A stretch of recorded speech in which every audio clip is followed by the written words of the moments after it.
Alright, so going from the top left of the map, because in my campaign, basically all of history moves in reading order, you got Gaunt. So Gaunt is basically Rome. It's on a big hand because Rome is on Italy, and Italy is basically just a big foot. So Gaunt is the city where all humans come from. But the city itself was built by Warforged, which were built by the humans. Big ol' Big Daddy Chad civilization back in the olden days. And then there was this thing called Project Nosferatu. It was a bunch of Warforged that did the human instrumentality project thing from Evangelion, or maybe just the become big thing from anything where something becomes big, and absorbed a bunch of souls, destroyed the city. And then 1,000 years ago, well, not actually 1,000 years ago, 833 years ago, the city got rebuilt, entering the civilized era. And now there's people living there, there's Warforged living there. What? Are you saying that Warforged aren't people? Okay, Warforged are, whatever. Humans and Warforged live there now. There's also something called Bloodforged that showed up about 50 years ago. They're cyborgs. That's Gaunt. The next logical race is elves. So, down here at Yasher, I was thinking in my mind, my mega mind, my mind of a mastermind, my brain upon brains. Okay, so elves are like prejudiced, and they're really snooty, and like they're that one group from Avatar that like is really clean. You know that one episode, The Great Divide, or something like that. What's a new and innovative way to think about this? And then it occurred to me, with the gasp in my mouth and a light bulb above my head, what if elves are British? So that's why they used to control all this. Yeah, all of that. And then they don't anymore, because the British Empire collapsed and the Assyrian Empire collapsed, and it even kind of looks like Britain, the island that they live on now, if you flipped Britain and made it not fucking look like Britain at all. But anyways, Yasher. British elves. They also have this weird thing that happened, where if you go all the way up here, up to the ice, Umbrella, there's a secret military laboratory. They made some people that were better than people. They were called the Siblings 3. There's 3 of them. Crusor, Legion, and St. John. Came all the way back down to Yasher, worked their way into the government. They control the city now. And that's why there's a big-ass pyramid there. So that's Yasher. What? Oh.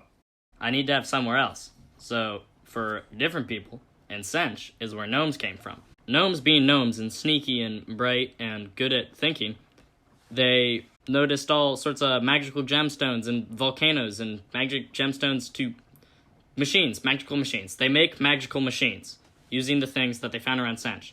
Sench overlaps with the plane of air, which means they can make skyscrapers that are taller than skyscrapers and scrape further than the sky. They're like sky piercers. It's more than scraping. Besides gnomes, you got Vidalcan. They're the blue people from Ravnica that are really smart, but also really perfectionist and kind of a dick sometimes. That's Sench. Also, other than the Vidalcan, Sench is just basically Sharn from Eberron. Don't tell Mom. But wait, stop. You're probably thinking, if we have elves and gnomes, and humans, where are the other 2 classic fantasy races? Short guys, and short guys that are also fat. Well, alright, so this is just a little thing. I think, alright, halflings shouldn't get their own country. That's just my opinion. Because I like the idea that they live in walls and holes in the wall and walls in the hole and swamps like those are guys from Avatar. But they don't get a country because they don't want to leave their house. They just want to smoke halfling plants and sit and eat food. Also, dwarves live up here and roar.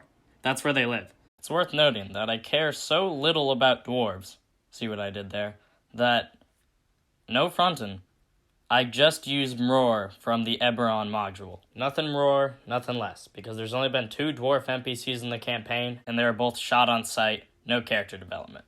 Alright, we're pretty much done with this continent except for Valanath. There's a cosmic horde that lives down there. It's a giant octopus named Yulinask. Elharia being the cool continent is a misnomer, because it's not a cool continent. It's a hot continent, but it's still cool as hell. It's the wild continent. You can't conquer it. You can show up as a visitor or vacationer, but you can't colonize Elharia. This is where all the wacky races like Tabaxi or lizard folk or this one NPC that was a crocodile named Castle. Quick tour of Elharia, 4th wind. It's covered in sunflowers, except for 1 month a year, all the sunflowers die, and then black and purple flowers come out. It's called the Gloom Season. I think it's cool. Also, you got the Fangs, where dragons live. They're big-ass mountains where wild dragons appear. You got Dead Man's Tides. Pretty sure that's a Pirates of the Caribbean movie. I could be wrong. There's also a spot called Killer's Cove, which is a city founded by pirates. Lake Lurio. I just took the Filipino word for lily, because there's lilies on the lake, and made it that. And then Ali Wahine and boy oh boy, Absidakala.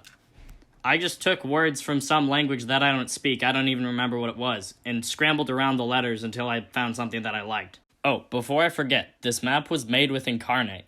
They're not sponsoring me or anything, because I just made this channel, but it's a good program, and that's how I made this map.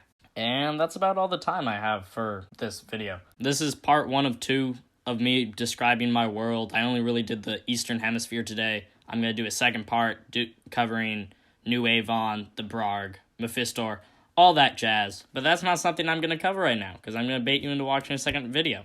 If you're interested in seeing more videos from me, besides just, part 2, which will inevitably come whether you like it or not, like, subscribe, leave comments below, and I'll see you soon.